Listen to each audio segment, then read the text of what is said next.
시청자 여러분 안녕하십니까.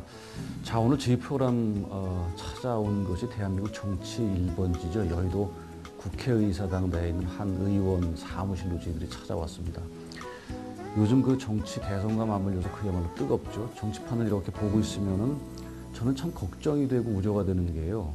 이렇게 서로 싸우고 없는 말 만들어서 거짓말하고 또 돈에 오염되고 이런 걸 보면은 참 애들이, 우리 자라는 아이들이 이걸 보고 배우지 않을까 하는 그런 걱정이 참 많이 듭니다.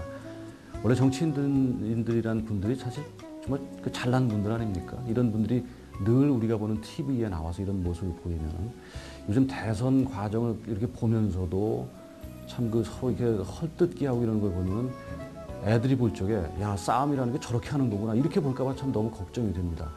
얼마 전에 19대 국회가 열렸죠. 그래서 우리 정치 신인들이 국회로 들어왔는데요. 19대 국회 글쎄 어떻게 끝이 날까 참 한편 걱정도 됩니다.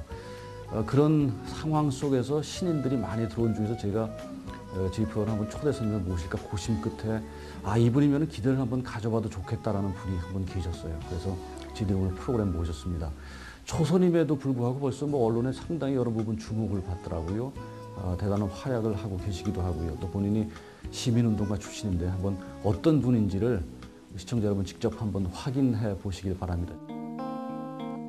Going back to the corner where I first saw you. Gonna camp in my sleeping bag. I'm not gonna move.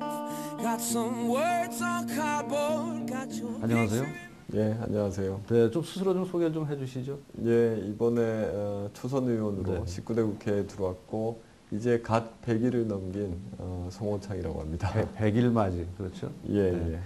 시청자 여러분 참 보시다시피 송 의원 그야말로 미소년 같지요. 그 과천 의왕에서 우리 그 당시 한나라당의 아주 뭐 중진 거물이라면 거물이었던 한상수 의원을 꺾고 이렇게 정치 신인이 되셨는데 너무 이렇게 미소년처럼 잘생기셔서 여성분들 지지자들이 혹시 많아서 된 거 아닐까요?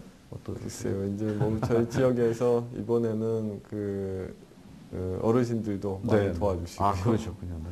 또 이제 청소년들도 또 많이 호응을 해주고 해서 상당히 좋은 그런 어떤 결과를 만든 것 같습니다. 네. 원래 그 지역이 좀 소위 그 야당세가 좀 있는 지역이었었나요? 아니요, 이때까지 한 번도 야당 의원이 당선되지 못했던 그런 지역이고 전통적으로 그 보수적인 그런 지역이었죠. 예. 그 지역구에 어쨌든 새로운 기대를 많이 아주 무거운 책임감을 갖고 있습니다. 그렇게. 예.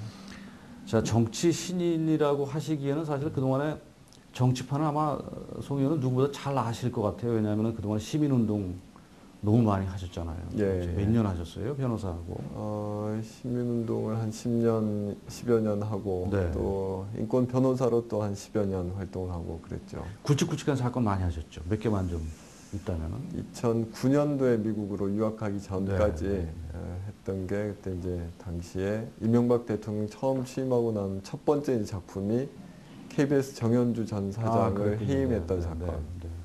그 다음에 YTN 기자들을 이제 해직하는 사건, 이런 종류의 이제 언론 쪽에 이제 사건들이 좀 많았었고. 그랬네요. 네. 자, 어쨌든 변호사, 시민운동가로서 일반에 이미 많이 알려진 송 의원이신데 이 험한 정치판에 저렇게 깨끗해 보이는 분이 왜 뛰어들었을까 하는 생각을 갖고 있는 사람도 분명히 있단 말이죠. 네. 정치판 왜 들어오셨어요? 저도 참 전혀 생각하지 못했던 정말로 그러셨어요? 예, 네. 제 인생 중간에 이런 어떤 길을 가게 될 줄은 저도 아주 전혀 뭐 상상을 못했던 그러셨군요. 길이었습니다. 묵묵하게 그리고 제가 하고 싶은 일을 딱 쭉 하면서 이렇게 살고 싶었는데 어떤 시대 상황이나 또 정치적인 어떤 조건이 계속 그 새로운 어떤 사람, 새로운 인물이 나와서 새로운 리더십을 이렇게 요구하는 시대인 것 같고, 네. 거기에 어떤 그 사회의 어떤 목소리를 계속 내는 어떤 뭐 시민의 목소리 또는 견제의 목소리를 계속 내는 그런 가운데에서 책임 있는 어떤 지식인으로 활동하는데 더 이상 이제 정치권 바깥에서 말로만 하는 시기가 이미 좀 지나갔고, 그런 문제의식을 갖고 있는 사람들이 직접 행동으로 뭔가 변화를 보여주고 바꿔 나가야 되는 게 아니냐 하는 것이 저는 뭐 시대적 요구라고 그렇죠. 생각을 했고요. 네, 네.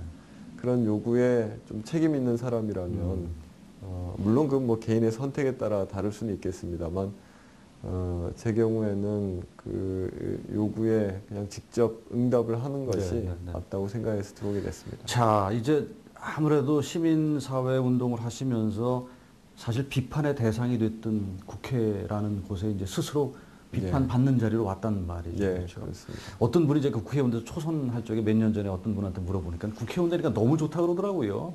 그 누리는 게 많아서 그러는지. 예.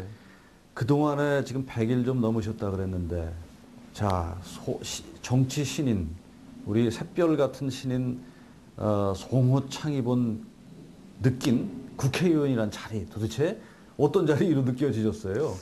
단적으로 예를 들면 제가 한 사람의 권리 구제를 하기 위해서 변호사로서 뭐 5년, 7년 동안 오랫동안 법정을 드나들고 소송을 하고 네. 하면서 겨우 한 사람의 권리를 구하는 그런 일을 한 사람이 아니라 수백만, 수천만의 이 국민의 삶의 생활에 대한 문제를 단 아주 짧은 시간 내에 법이나 제도를 통해서 또는 정부의 행정부의 일을 감시 감독하면서 바꿀 수 있다는 그런 것을 이렇게 보면서 정말 이 자리에 역할을 하는 사람은 정말 그 책임과 소임뿐만 아니라 아주 상당한 균형감도 가지고 있어야 되고 상당히 긴 안목을 가지고서 어떤 법과 제도, 그 정치의 모든 것을 신중하게 할 수 있는 그런 사람이라 되겠구나.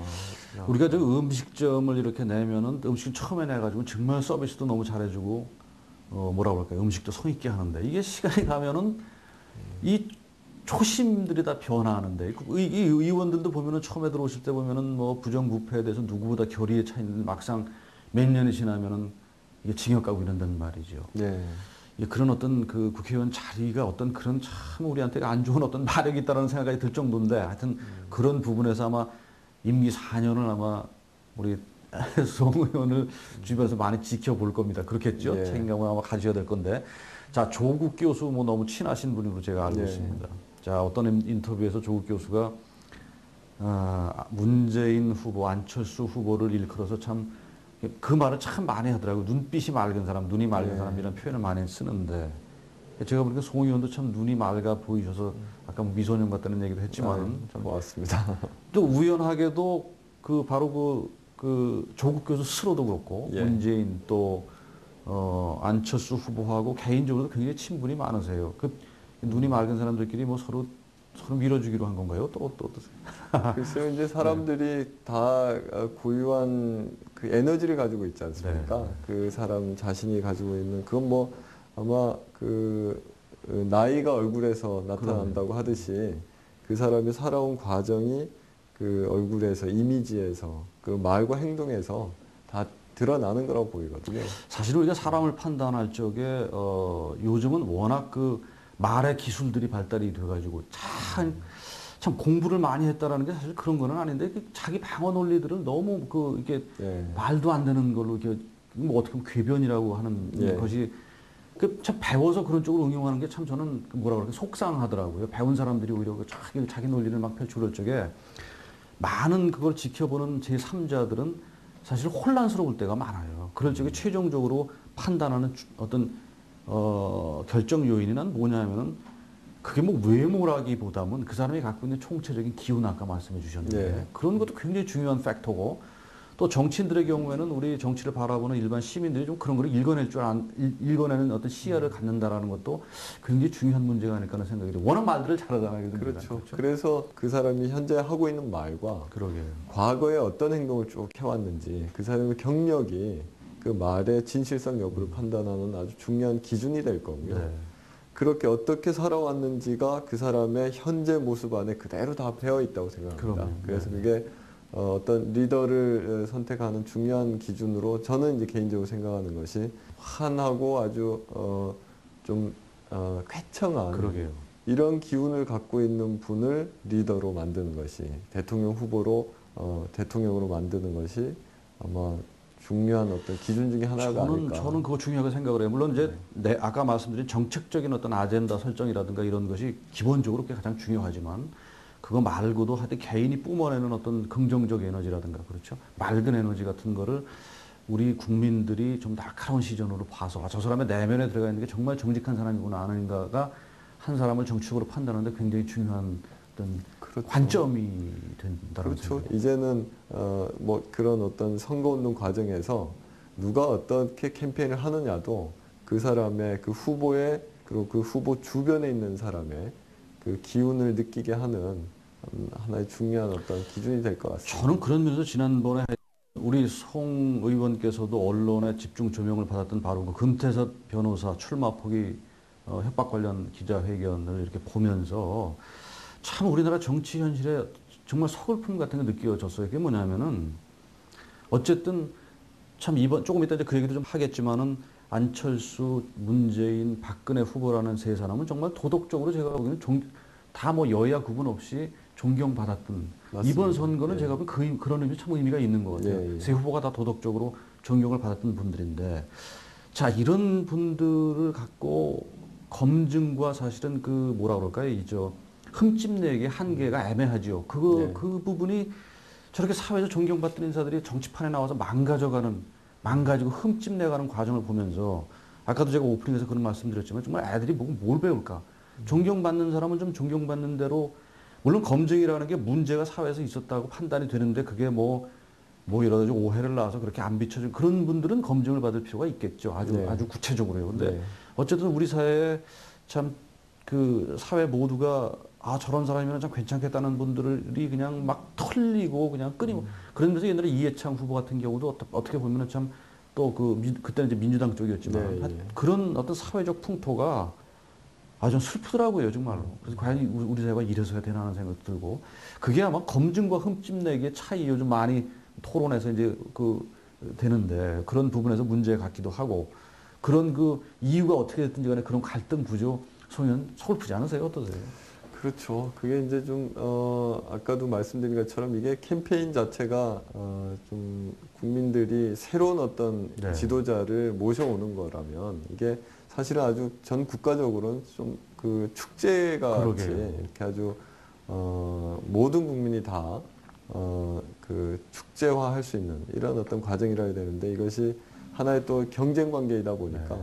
그 안에선 치열하게 또 모든 것을 다 걸고 이렇게 싸울 수밖에 없는 이런 게 또 한편으로 있겠죠. 어느 정도는 불가피하죠. 그렇죠. 그래야지만 이게 이제 그냥 연습 게임을 하는 게 아니라 그야말로 진검승부를 하는 거기 때문에 좀 감수를 해야 되겠습니다만 어떤 검증과 저는 네거티브의 구분을 기준으로 삼는다고 하면 그 검증의 내용이나 대상, 네. 문제가 되는 그 주제가 이후에 어떤 지도자가 되었을 때 그 사람의 지도력을 판단할 수 있는 네. 어떤 그 기준이 되는 문제, 거기에 포함되는 거라면 그 인물 검증의 내용으로 할 수 있을 거고, 그 범위 바깥에 있는 문제라면 이건 네거티브라는 생각을 하거든요. 네. 예를 들면 특정 후보를 예를 들어서 그렇습니다만, 과거 유신 정부에 대한 네.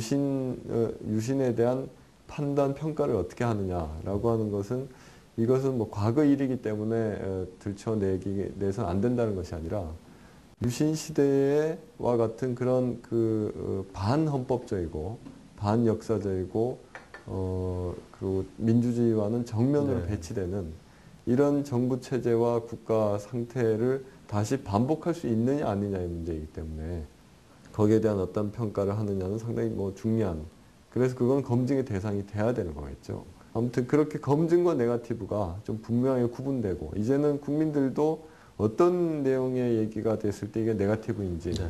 어떤 것이 필요한 검증인지 이제는 좀 구분할 수 있을 거라고 그러게 하여튼 생각합니다. 결국은 지금 일어나고 있는 모든 문제를 집약하면은 이게 과연 검증이냐, 한 인간을 그냥 망가뜨리는 문제냐에 대해서 이건 어차피 아까도 정치판이라는 게 나와서 그런 문제를 거론되지 않을 수가 없는 생태학적 구조를 갖고 있죠. 그렇다면 받아들이는 본능 국민들 개개인이 저거는 지나친 거고 저거는 그러나 저거는 또 중요하다 이런 부분을 아마 개인적으로 판단할 수 있는 그런 정치된 노련함을 좀 갖는 게 좋겠다는 생각이 들고요. 네.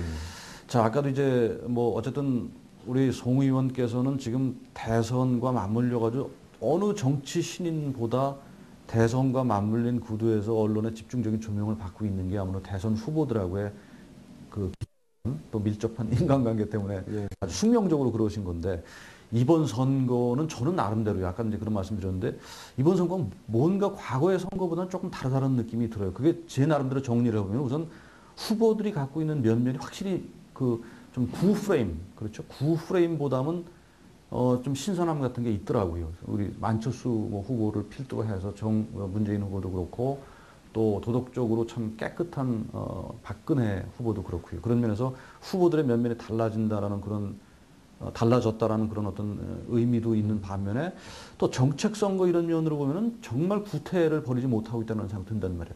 이번 그 대선의 시대적, 역사적 의미를 한번 이 판에 어떻게 보면은 거의 중심에 가깝게 있는 송 의원이 보는 이 시대, 이번 선거의 역사적 의미가 어떻게 보면 될까요?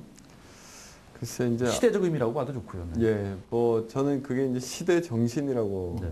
표현을 좀 하고 싶고 그것이 이 기존의 그러니까 17대까지의 대통령과 18대 이후의 대통령의 기준 종류라고 그럴까요? 아니면은 네. 어떤 아까 드렸던 그런 걸로 하면 기운, 에너지 이것이 확연하게 달라지는 시기가 아닌가. 그래서 마치 바다와 육지가 달라지는 그런 경계선처럼 이때까지 그냥 땅 위에서만 아니면 이때까지는 바다 속에서만 이렇게 살아왔던 시기라면 앞으로는 이제는 육지로 올라가는 이런 아주 그 큰 변화의 시기라고 생각합니다. 송 의원도 그렇게 큰 어떤 패러다임의 변화, 예, 기운의 예. 변화로 그렇게 보시는군요. 그렇죠. 네, 네. 이게 이제 기존의 대통령이 다소 국민의 이해관계나 의사를 무시하더라도 국가를 쭉 운영해 나가는 것이 어느 정도 가능했다면 앞으로는 절대로 국민의 의사와 국민의 요구, 국민의 생각과 배치되는 충돌하는 어떤 국정 운영은 앞으로는 전혀 불가능할 거라고 저는 생각합니다. 그것이 이제 기존에 지난 그 이명박 대통령 때 국민과의 소통이 제대로 되지 않아서 있었던 수많은 충돌들이 있지 않습니까? 뭐 소고기 사건으로 촛불 집회를 하고 물론 그건 그 전 정부부터 시작했습니다만 그 이후에도 뭐 많은 충돌들이 있었는데 이제는 이런 어떤 시대적인 그리고 국민들의 요구와 이만큼 달라졌다는 것을 충분히 하고 받아들이는 그래서 국민들과 정말 진정으로 소통할 수 있는 그런 어떤 리더십을 가진 분만이 이후에 리더로서의 자격을 갖추는 게 아닌가. 큰 변화죠. 그렇게 생각합니다. 예, 누가 되든지 간에. 그렇죠. 과거에 그 예. 제왕적 대통령, 사실 그런 전통이 아직까지도 있었어요. 예, 시대가 예. 이렇게 변했는데도.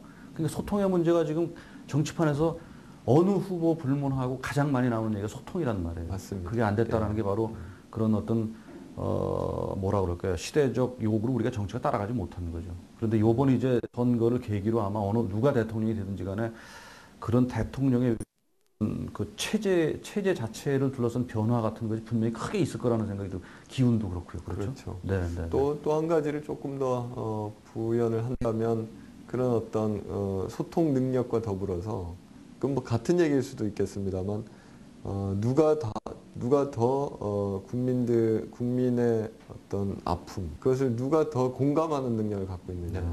그랬을 때만 제대로 된 소통을 할 수가 있기 때문에 거기에 따라서 이후에 이제 리더십이라고 하는 것이 이제 뭐 국민들과 저 멀리 떨어져 있는 어떤 제왕이 아니라 아주 속에 가까이 있는 우리 이웃처럼 그리고 우리와 똑같은 어떤 조건을 가지고 있는 분이 리더로 나서야 된다. 그렇게 생각합니다. 자, 지금까지는 사실은 송 의원과 이제 돌아가는 세상 얘기를 조금 대담 형식으로 나눴는데 만약에 이게 일반 기자들이 하는 직접 인터뷰라면 사실 제일 궁금한 부분들을 제가 좀 여쭙겠는데 얼마 전에 안 후보가 드디어 링 위에 올라섰어요. 그렇죠. 예.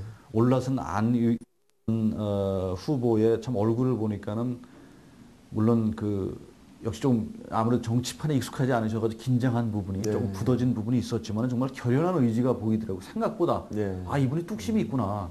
그러고 설령 이번에 대선에 떨어져도 자기는 정치인으로 남겠다라는 그야말로 결연하게 그렇게 의사표시 하시더라고요. 그래서 제가 참 보고 행간에서 이렇게 보이는 그런 얼굴들이 그랬는데 이렇게 삼자 대결이 어쨌든 굳혀졌죠.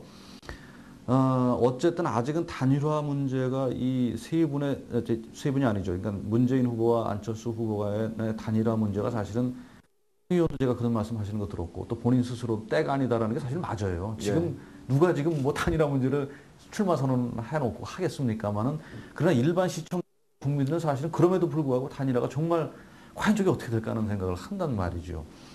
어떻게 보면은 YS DJ 때 단일화가 참 두 분이 워낙 막강한 정치적 카리스마를 갖고 있었기 때문에 어려웠는데 이번 단일화를 미리 조금 예단을 한다면은 정말 두 분 다 문재인 후보나 뭐 실제로 지지율이 서로 비슷비슷함에도 불구하고 저는 단일화 가능성이 있다고 저는 보는 근거가 뭐냐면은 문재인 후보나 안철수 후보나 사실은 옛날에 YS나 DJ만큼 대통령을 꼭 해야 되겠다라는 그냥 뭐 어마어마한 그런 의지, 뭐 좀 나쁘게 뭐 욕심 그런 거는 비교적 없는 분이라는 판단이 들기 때문에 이게 소위 패가 아니다고 생각을 하면 저는 던질 수도 있다는 생각이 들어요. 어떻게 보시는지요, 저는? 그건 이제 뭐 야권의 힘을 이렇게 하나로 모아야 된다. 네.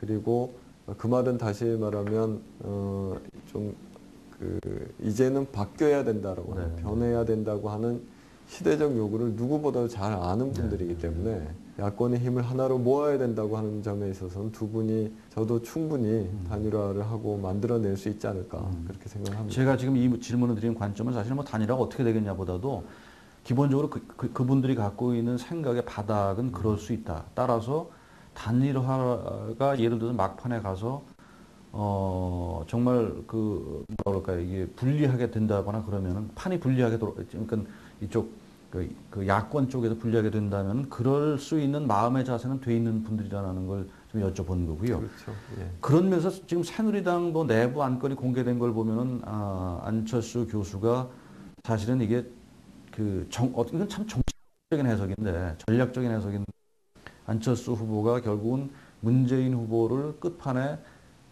몰아주기 위해서 어떻게 보면 이건 그냥 뭐 그런 정치공학적 해석을 내놨더라고요. 그런 내용 그 얘기가 되지 않습니까? 어떻게 보세요, 그 문제에 대해서는? 글쎄요, 그건 뭐 전망이라기보다는 정치 평론을 하는 분들이나 아니면은 일부 이제 언론에서도 그런 것 같고 좀 객관적이고 냉정한 전망이라기보다는 좀 개인적인 어떤 기대를 거기에다가 이렇게 표현하는 이런 경우들을 좀 많이 봐서 과연 그게 좀 객관적으로 참고할 만한 자료인지는 좀 다시 생각을 해봐야 될 것 같고요.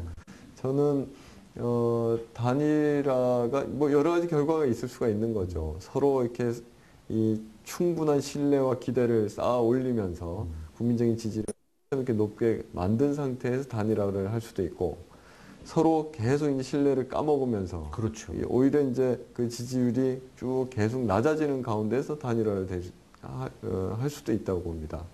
근데 이제 처음에 말씀드린 것처럼 어떤 시대적 요구에 그 변화의 요구에 하기 위해서 하는 거라면 서로 이제 그 국민들의 지지를 많이 듬뿍 받은 상태에서 단일화를 해야 되겠죠. 그러려고 하면 지금부터가 이제 각 후보들이 특히 이제 문재인, 안철수 후보 두 분이 각자 자신이 이제부터 리더십, 대통령으로서의 능력과 자질이 얼마나 충분하게 갖고 있는지, 자신들이 얼마나 음습하고 어두운 아니라 밝은 에너지를 갖고 있는지를 이제부터 된다고 보거든요.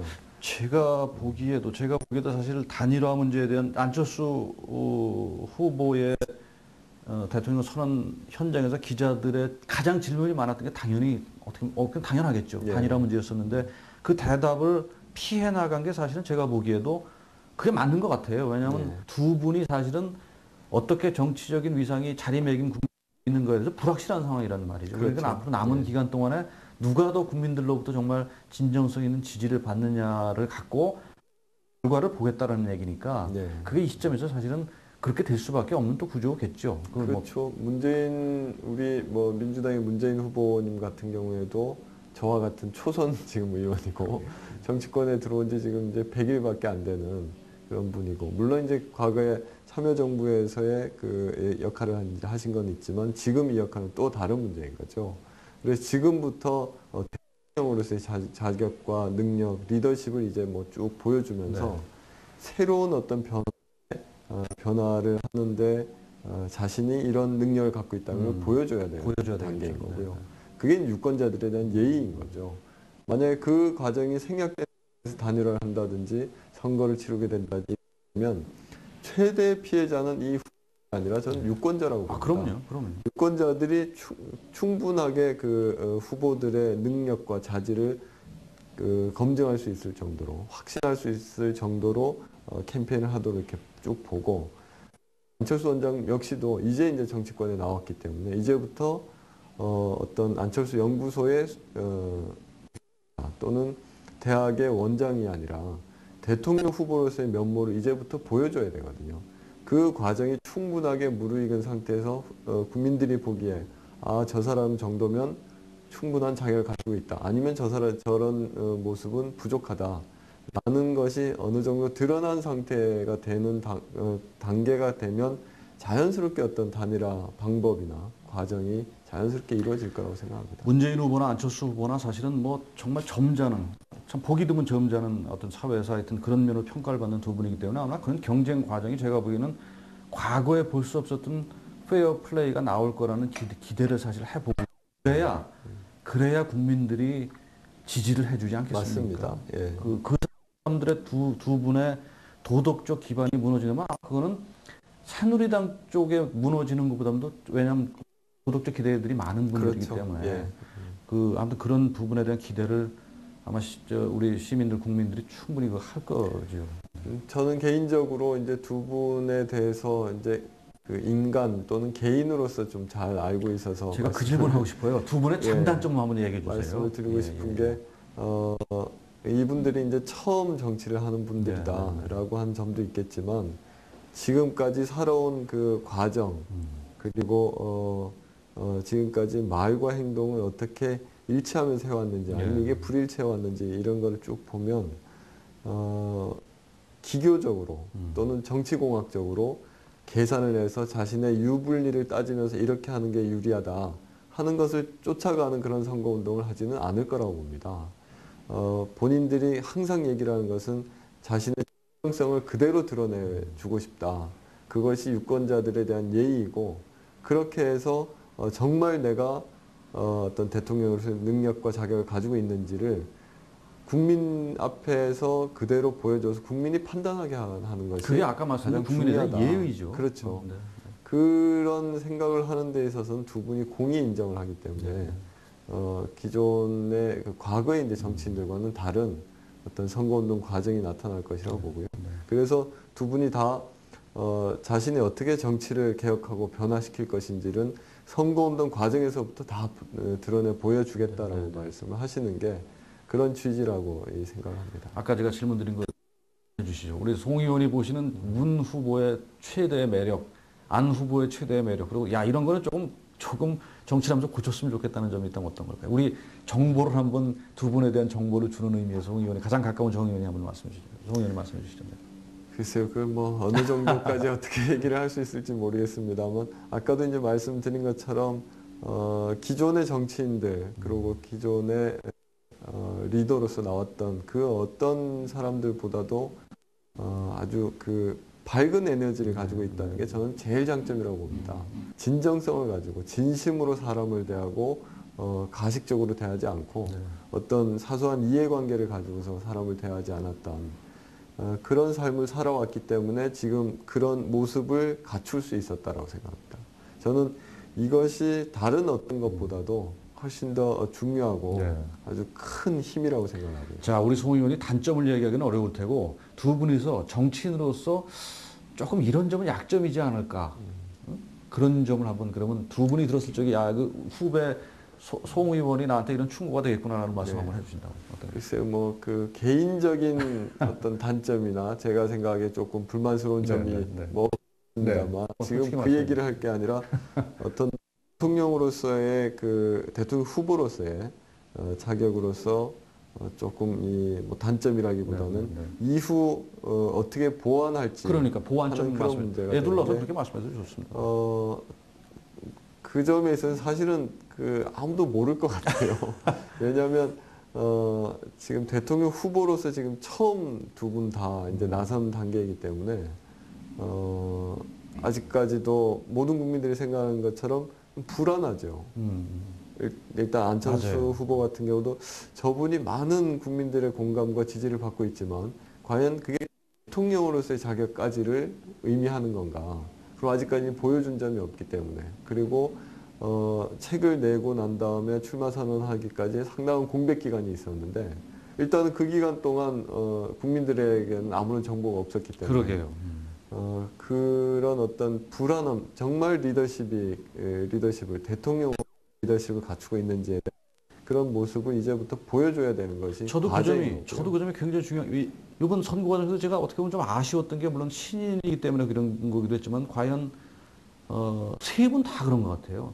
이 사람 하면 이거다라고 하는 것이 조금 뭐 잡히는 게 좀 없다라는 생각이 좀 들더라고요. 그게 그런 과정을 앞으로 남은 기간 동안에 세 분이 좀 다 해야 되지 않을까요? 다 해야 되겠죠. 뭐 박근혜 후보도 예, 제가 보면 마찬가지인 것 같아요. 정치 오래 있으시고. 예. 근데 이제 저는 조금 좀 그 관점은 약간 좀 달리고 있는 것이 아까도 말씀드린 것처럼 시대 정신이 새로운 어떤 변화를 이제 원하는 거라면 기성 정치인이 이 말을 하고 행동하는 그 어법과 논법과는 좀 다른 이전 기준으로 네. 사람들을 봐야 된다고 네. 생각합니다. 그런 점에서 통상 예전에 보면 대통령 후보는 이런 했고 이런 정책을 얘기하지 않았느냐. 지금 그럼 당신들에게는 뭐가 있느냐. 이렇게 얘기해서는 안 된다는 거죠. 기존의 어법이나 정치인들이 활동하던 것과는 당신들이 그럼 어떤 새로운 세상, 새로운 어떤 비전을 갖고 네. 있느냐를 이제 물어봐야 되는 거고 그런 점에서 답을 이제 해줘야 될 네. 필요가 있다. 네. 근데 이제 그게 뭔지는 사실 아무도 모르는 거죠. 그거 국민들이 가장 듣고 싶어 하는 부분인데 이제 지켜봐야죠. 그걸 갖고 네. 또 유권자들이 판단을 해야 되는 그렇습니다. 거고요. 자, 우리 송 의원을 보면은 지난번에 사실 금태섭 변호사 기자회견장에 나타나신 것 자체도 사실은 그 얘기 본류 뒷얘기로 많이 얘기가 됐었어요. 왜 예. 민주당 의원이면서 그 자리에 예. 섰느냐. 그리고 제가 알기로 아마 의원 중에서 가장 점잖으신 걸로 알고 있는 정세균 의원조차도 조금 불만을 표시했다는 얘기를 제가 뒷얘기를 들었습니다. 지금 송 의원 같은 경우는 정말 그 안철수 교수 또 문재인 후보와 다 각별한 관계를 유지하셔가지고 어떻게 보면 그게 도대체 송 의원의 위치가 뭐냐라는 질문이 나오는 것도 어떻게 보면 당연하고요. 또 얼마 전에 박선숙 의원도 지금 그 캠프로 갔지요. 그런 면에서 민주당의 어떤 글쎄 그건 뭐 위기의식이라고까지 얘기하기는 좀 뭐하지만 그런 문제. 또 어떻게 보면은 안철수 후보와 문재인 후보와의 그런 단일화 과정에서의 송 의원이 큰 역할을 할 수 있다라는 그런 또 판단도 있고 그런 지적도 있는데 어떻게 생각하세요? 좀 본인 스스로가 저도 이게 안철수 쪽인지 이를테면은 너무 줄서기 쪽 개념으로 봐서 그런지 몰라도 문재인 쪽인지 좀 어떻게 보십니까? 물이 절반 정도 담겨져 있을 때 물이 반밖에 안 찼다고 네, 이렇게 얘기를 할 수도 있고 이나 남았다고 얘기를 할 수도 있는데 그런 같은 문제라고 봅니다. 제가 지금 이제 서 있는 위치가 그리고 이제 두 분을 개인적으로 이제 가깝게 잘 알고 있고 그런 어떤 깊은 신뢰와 신의를 갖고 있다 하는 점에서 어느 한편에도 설 수 없는 이런 역할 위치라고 얘기할 수 있겠지만 그건 또 반대로 얘기를 하면 모든 양쪽의 모든 분들에게 다 도움을 또 줄 수 있는 그런 위치라고 볼 수도 있겠거든요. 그래서 어디에도 설 수 없는 사람이다라는 규정을 거기에 맞춰서 제가 움직이게 되면 제가 별로 도움이 되지 않을 것 같고요.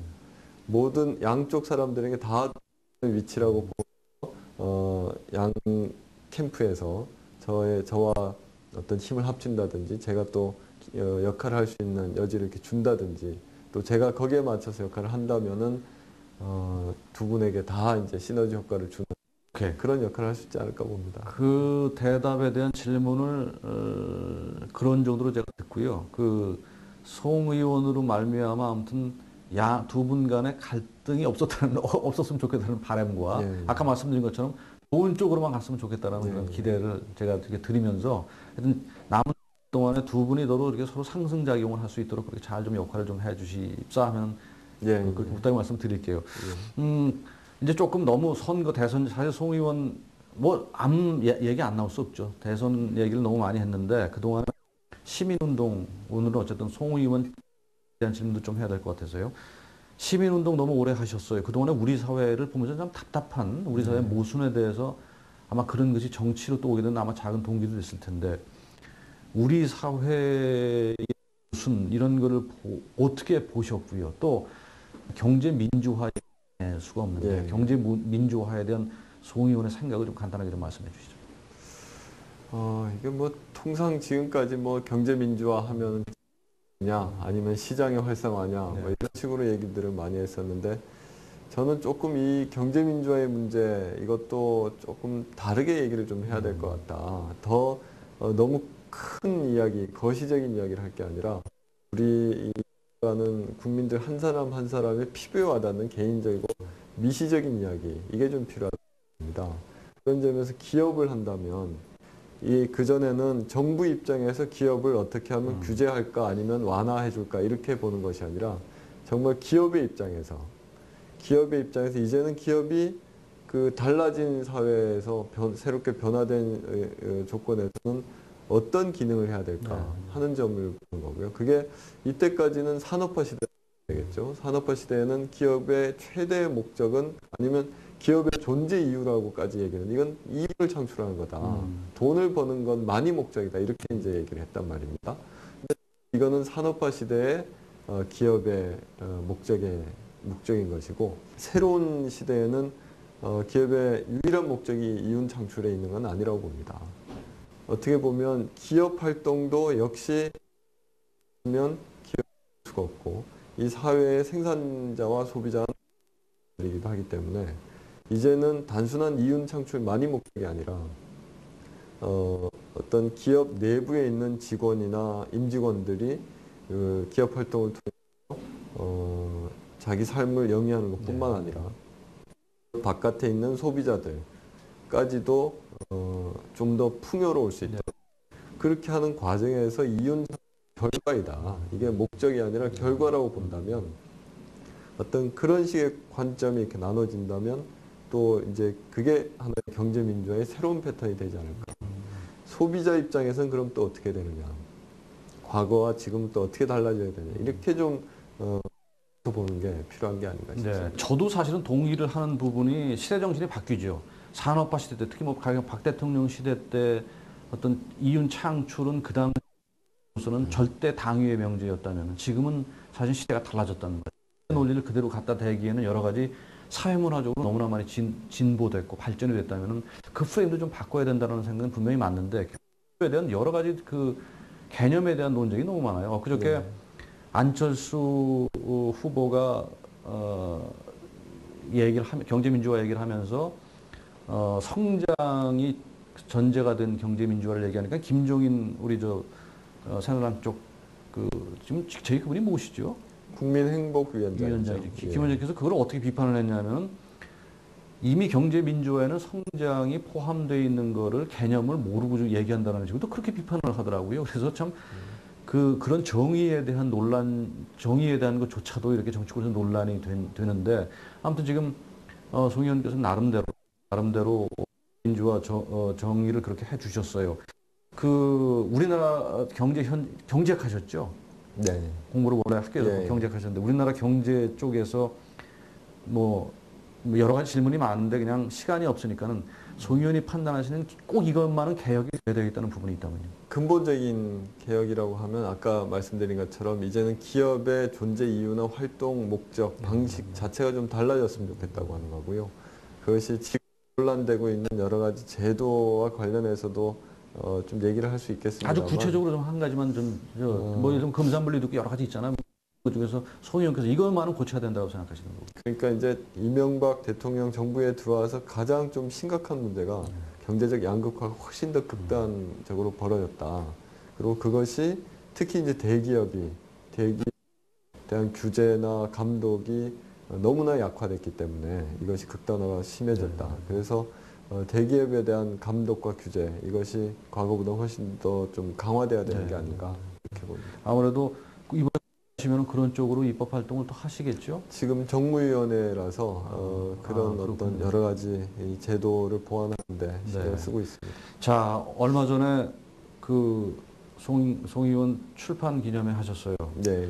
민주당 의원들이 대거 참석을 했다고 제가 보도에서 봤는데 초선임 의원임에도 불구하고 예. 중진들이 뭐 대거 와가지고 아마 그게 송 의원에 대한 기대 때문이 아닐까 하는 생각도 드는데 바로 그 출판 기념회 한 책이 시청자 여러분 여기 제가 좀 보여드릴까요? 이렇게 같이 살자라고 이렇게 제목을 단 여기는 이타카 송호창의 대한도시 이렇게 부제목이 달린 책을 내셨는데 뭐 사실은 제가 이 책 선전 드리려고 하는 건 아니고요.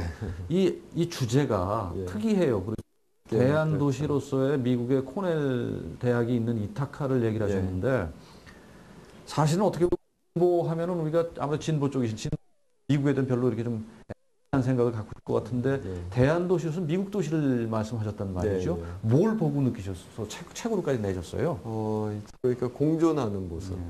그거는 상대방 자기 가족과 있는 사회 사람들에 대해서도 항상 배려하고 저 사람의 어떤 게 불편한지 아니면 뭐가 지금 힘든 것이 뭐가 있는지를 깊이 고려하고 배려해주는 이런 자세를 가지고 있는 사람들이 하나의 그 작은 커뮤니티의 공동체를 만드는 그런 모습을 보고서 여러 가지 이제 재밌는 에피소드들을 이렇게 정리를 했던 내용이죠. 그렇군요. 거기서 다뤄진 주제들이 이제 환경 문제, 또 뭐 풀뿌리 민주주의 그렇죠. 그 다음에 무슨 그 뭡니까 지역 공동체, 공생, 뭐 무슨 이런 그 교육 문제도 참 나왔더라고요. 그렇죠. 아주 그 이를테면 듣기에도 참 좋은 단어들인데 실제로 이타카라는 도시가 저도 한 번은 가봤어요. 코넬 대학이 바로 너무 아름답죠.